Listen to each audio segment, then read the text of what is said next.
Hi, everybody. Hope you're having a good time. I think I was that guy's surgeon, if I remember right. But actually, I am a real doctor. It's short for Oppenheimer. So I hope you've all seen my movie by now. I'm not a nuclear physicist. Actually, I'm a retired surgeon. And the cool thing about being a surgeon is I saved a lot of people's lives. But I also saw a lot of crazy shit over my time. And now that I'm retired, I can talk about it. Because when you're in practice, you got to be careful what you say. But now I'm retired, I can say whatever the fuck I want. Yeah. Oh, I got to put a disclaimer in here. Recently, I had an audition for a comedy show, and I was told I need to be more vulnerable. And I said, fuck that, I'm a surgeon. If you want vulnerable, go see a primary care comedian. Because, every surgeon has a hole they like to work in. Like that, ear, nose, and throat holes. Colon rectal surgeon. Gynecology. And that's a good thing, because people like to put shit in their holes. Even kids stuff things in their nose, like raisins. They put and we take them out. That's where they got the candy, goobers and Raisinets. What about guys who stick light bulbs up their ass? Not a very bright idea. No. But it's very satisfying when we pull the light bulb intact and it still works.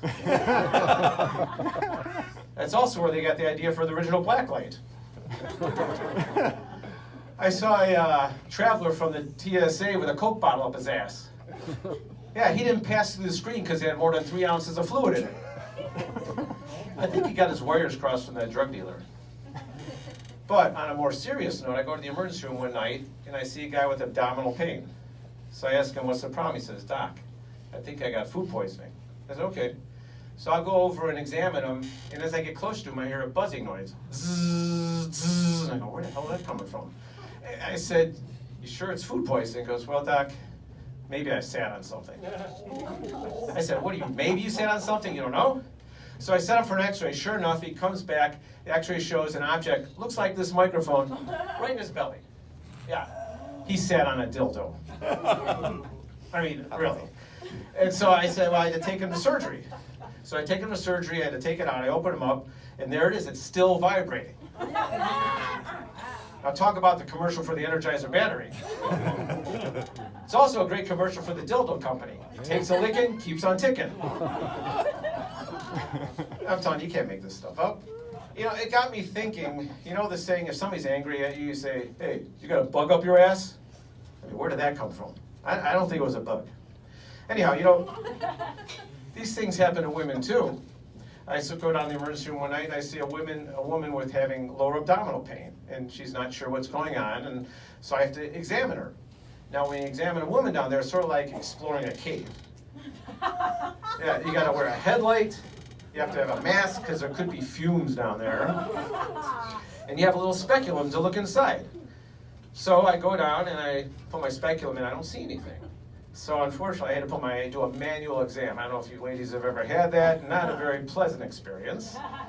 So I go in and I'm examining her, and I feel this round object in there. I go, oh shoot, she's got a tumor. I said, oh my God, cancer, right? But it's sort of mobile. It comes out, a Wilson tennis ball. It turns out the last tennis game ended up in a douche. And another night I saw a woman for vaginal bleeding. And so I said, is there anything unusual going on down there? And she says, Doc, I think I got something stuck down there. So I have to do the same thing. I have to use the same equipment. I go look. So I put my little speculum in, out pops a little glass tube about this big. Now I'm not an expert at this, but I think it was a crack pipe. Yeah, she took the word crack too literally. Either that or some guy really did lay his pipe down there. But speaking of pipes, you know that commercial for Viagra? If you have an erection that lasts more than 4 hours, you should seek urgent medical attention. Really? If a healthy guy has an erection for more than 4 hours, he's seeking a professional and only takes cash, not insurance. But anyhow, I go to the emergency room another time, and I see that the same guy comes in with an erection that's lasted pretty much all day. And I said, well, what drug are you taking? He goes, I'm not taking any drug. I go, well, what's going on? He goes, I was just working around the house all day. So I say, I better examine you. So he pulls down his pants. He's got a really funny looking erection. Sort of, I call it a wimpy erection. But I look close, and there's this little white thing sticking out. It was a pipe cleaner. He's one of those do-it-yourself guys, cleaning his own pipe. I tell you, you really can't make this stuff up. And I go down to the emergency room another time, and I see a guy for penile trauma. So I said, what happened? The guy says, Doc, I stuck my dick in a vacuum cleaner. Now, why would a guy do that? And you guys do that? No, you don't stick your dicks in a vacuum? So I figure, though, in a vacuum cleaner, you know, it's got a long metal tube, it's got a strong suction. I figure it sticks in there, it's sort of like in a blowjob, right? Maybe a suck job, I don't know. So I asked the guy, I said, well, what's the problem? What's the injury? He says, I gotta show you. He pulls down his pants, got a little towel wrapped around his dick, he takes it off. The tip of his dick looked like shredded beef.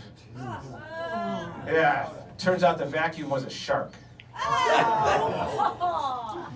No, it really wasn't a shark, but what he did was, he didn't stick it in that tube side. You know, you flip the vacuum over, it's got that little brush that cleans up the dirt. He stuck it in there. His friend told him it felt good. Well, friends like that, who needs enemies, right? So actually, I fixed him up. I sent him home. I said, next time, use a dustbuster.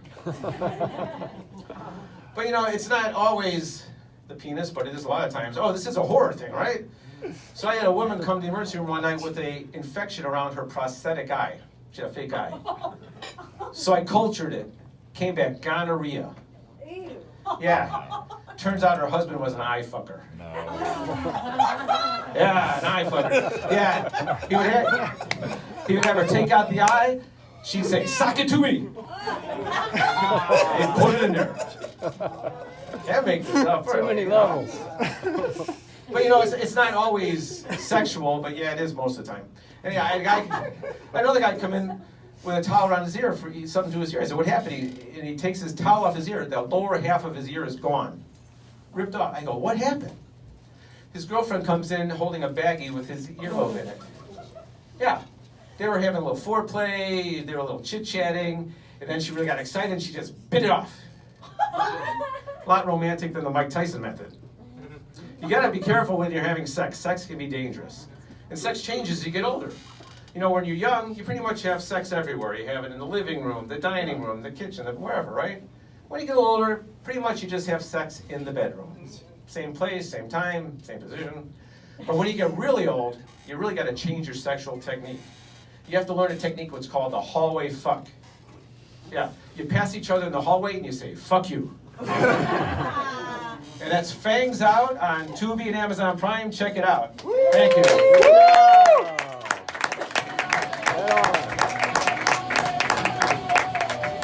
All right, talk up.